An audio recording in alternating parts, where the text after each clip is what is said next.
Halo? Niliona hapa umenipigia ni namba ngeni, sasa nikabidi nikutafute. Nasema nimeona namba yako ngeni, nikabidi nikutafute. Unaongea na Mama Bella.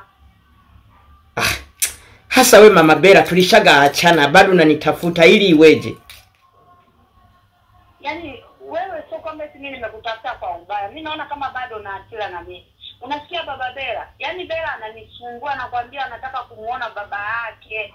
Yaani muda wote ananiambia mama, mimi nataka nionane na baba. Na wewe naye na umeniblock, umenifungia simu. Baba Bella una matatizo gani lakini? Hivi wewe ukaja hata ukamwaza mtoto wako hata siku moja moja. Wewe siku zote yani unakaa kweli siku zote hivyo Baba Bella, hata kumkumbuka mtoto wako. Sawa, nimekubali unitumiaje hela za matumizi sawa. Jamani, hata kuja kumuona mtoto wako hakuna. Hata mimi Bella ameniambia nataka kukuona.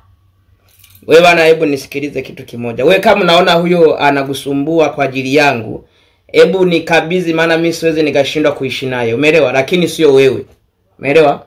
Mimi kama unaona kwamba amekusumbua, unaishi naye vibaya, nisijia na niwaza mlete nyumbani au pale na ndiko kwetu napajua, nenda mkabidhi pale, nitamkuta pale, nitamchukua.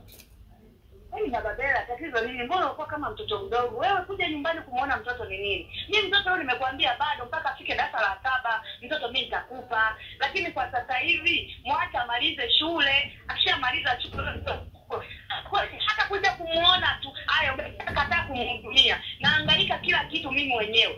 Swala la kumhudumia mtoto utaki. Basi njoo muone yaani unajua mtoto anakumisi mpaka anaonekana kama yani Baba Bella kama mtoto sio wako Baba Bella. Kwani huu ni mwaka wangapi tumeachana? 5. Sasa miaka 5, leo hii ndio umekuja kunitafuta, mtoto ndiye amenikumbuka Sawa, tusigombane. Kama wewe utaki tusigombane sasa Baba Bella. Basi fanya hata sisi tunaonana mara moja tunapasha kipolo jamani.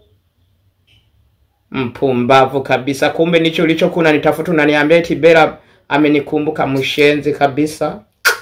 Mimi nirudie Makombo? Hebu gapashe na hao maraya zako. Kahisi ni mambo ya muhimu, kumbe yani tuwe tunapasha.